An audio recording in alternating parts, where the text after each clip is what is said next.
विपरीत परिस्थितियां होती हैं, हर कोई हिल जाता है, लेकिन जो अपने आप को उस समय भी संभाले रखे, खुद पर नियंत्रण बनाए, बस इसी को आत्म विनिग्रह भगवान ने कहा कि ये तप है जो आपकी आत्मा को बलवान बनाता है, आपके अंदर की नेतृत्व शक्ति को उभारता है, आपके बड़प्पन को बनाता है। ये ऐसे ही लोगों की छत्र छाया में दूसरे लोग भी सुरक्षित रहा करते हैं, और ऐसे ही लोग होते हैं जो समाज को बहुत बड़ी ताकत देते हैं।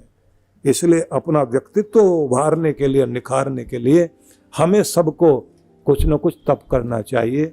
हर दिन चेक करना चाहिए, मेरा नियंत्रण मेरे हाथ में ही है या दूसरों के हाथ में। इस बात को आप इस तरह से भी समझ सकते हैं कि अगर 4 लोगों ने आपको एक दिन टोक कर ये कह दिया, आज तो आपका चेहरा थोड़ा उदास लग रहा है, कुछ बीमार लग रहे हैं, तो कितने भी आप स्वस्थ क्यों ना हो, मुंडी लटक जाएगी एकदम। कोई भी टोक दे, कोई भी बोल दे, एकदम ही फर्क पड़ जाता है। तो दुनिया, हाँ, एक आदमी को मैं देखता था, वो बड़े अद्भुत व्यक्ति थे। अगर उन्हें कोई ये कहे आकर, आज आपका चेहरा ठीक नहीं लग रहा, वो बोलते थे ठहरना यहीं, अभी रुके रहना, मैं आता हूँ। और वो भागकर जाता था और 15 मिनट के बाद वापस आता था। तो उससे पूछते थे कहाँ गया? बोले हलवाई की दुकान पे 1 किलो दूध पी के आया हूँ, आप बता कैसा लग रहा हूँ। लोग पूछते हैं जरूरत क्या है? बोले इतना बड़ा पत्थर मारा तुमने, अभी ठीक नहीं लग रहे हो, चेहरा उतरा हुआ लग रहा है, तो अब मुझे भी भरोसा हो गया है, 1 किलो दूध पिया है तो अब तो ताकत आई गई है। एक बच्चे को मैं देखता था, बड़ा खुश मिजाज, सारे घर के लोग मिलकर डांटे तो वो क्या करता था, कमरा बंद किया और म्यूजिक चलाया, खूब जोर जोर से डांस करता था। और उसके बाद जैसे कोई झांक के देखता था और पूछता था कि क्या कर रहे हो? बोले एक शब्द बोल रहा हूं बार बार। बोले सारे ही पागल हैं। सब मिलकर डांटते हैं और डांस करके खुश होके बाहर आ जाता था। न जाने उसको कहां से ये आदत थी।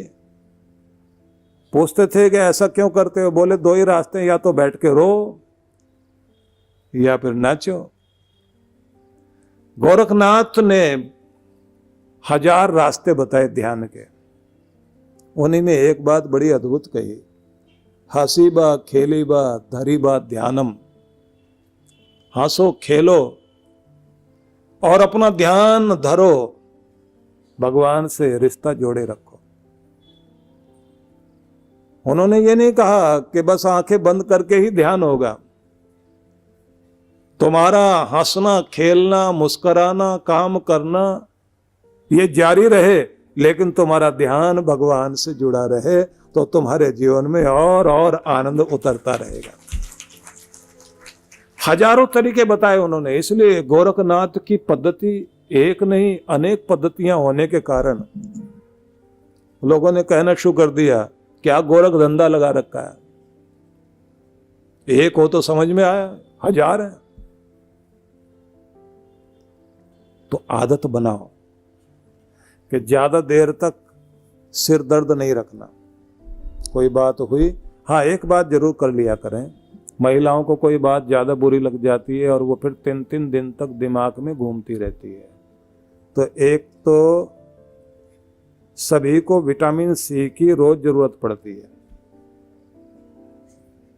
ये जो खट्टे मीठे फल होते हैं ना, ये जरूर ले लिया करो। ये जितने भी बेरी कहलाते हैं ये सब उसी में आ जाते हैं। खट्टे मीठे फल ये आपको लाभ देंगे, और कुछ नहीं तो कम से कम आधा नींबू निचोड़ करके आप पानी में डाल के थोड़ा चीनी वीनी मिला करके ले लिया करें। ये आपको बहुत लाभ देता है। विटामिन सी सबको चाहिए। इससे बर्दाश्त करने की शक्ति भी आती है और चेहरा भी थोड़ा ग्लो बना रहता है। पत्तेदार सब्जियां भी लेनी चाहिए। पानी की मात्रा भी ज़्यादा से ज़्यादा लें। हीमोग्लोबिन की मात्रा भी जिनकी कम होती है उन्हें भी बातें बहुत जल्दी लगती हैं। वो भी कई दिनों तक चिड़चिड़े बने रहते हैं और दूसरों को भी उसी स्थिति में पहुंचाने में बड़ा योगदान उनका होता है।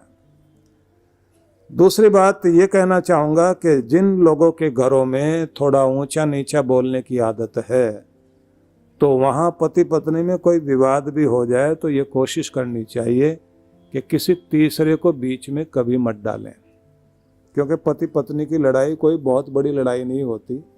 रात को लगता है हिंदुस्तान पाकिस्तान का वार शुरू हो गया और सवेरे देखें दोनों बैठ के आराम से नाश्ता कर रहे हैं, और अगर उस बीच में किसी और तीसरे को लाओगे तो वो तीसरा जो है वो मुंह देखी बात करेगा और जुड़ने नहीं देगा। और दूसरी बात ये जरूर ध्यान में रखिए कि हर एक पत्नी को, भले ही वो कितना भी गुस्से में आके बड़बड़ाए या कुछ भी बोले, ऐसी कोई बात नहीं कहनी चाहिए जिससे उसके सम्मान को चोट लगे। कड़वी बातें बोली जा सकती हैं, दिल चीरने वाली बात नहीं बोलनी चाहिए, मान खत्म हो वो नहीं बोलना चाहिए। और पुरुषों को ध्यान रखना चाहिए, गाली गलौज पर ना उतरे, मारपीट पर ना उतरे, और कुछ भी कह दें लेकिन उसके पत्नी के माँ बाप तक नहीं जाना चाहिए। अगर ये ध्यान रख सकें तो कोई भी कलह लंबी नहीं होती।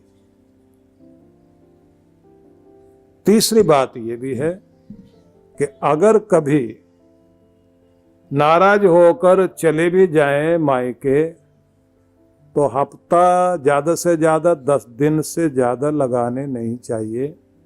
वैसे तो किसी को छुट्टी भी लेनी पड़े ना अपने बॉस से, तो हफ्ता और 10 दिन से ज़्यादा छुट्टी नहीं लेनी चाहिए, नहीं तो बॉस को आपके बिना रहने की आदत पड़ जाएगी। आपको ऐसा बना के रखना चाहिए कि वो आएगा काम चलेगा, 10 दिन से ज़्यादा होते ही काम खराब होना शुरू होता है।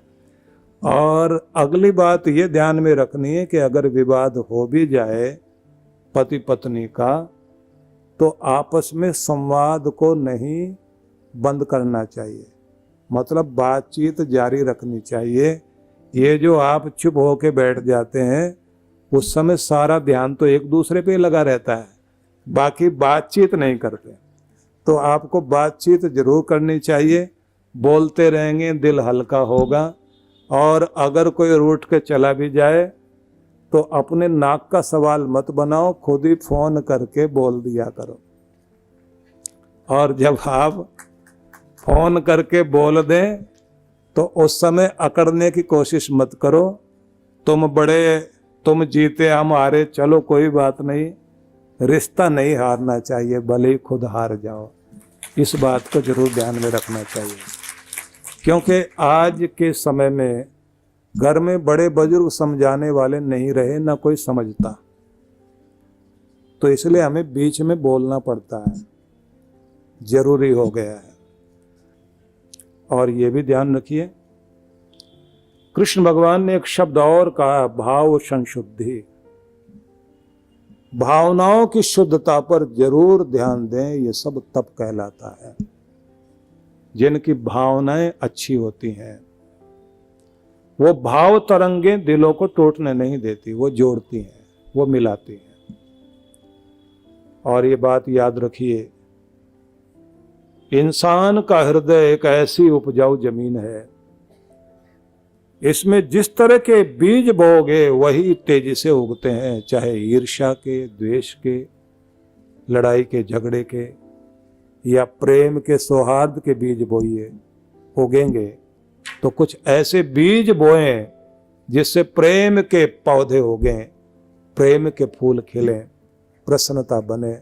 दिलों में जहर घोलने की कोशिश नहीं करनी चाहिए। जिम्मेदारी सबकी है। और खास निवेदन कि अगर कोई व्यक्ति गलती ना होते हुए भी झुक जाता है,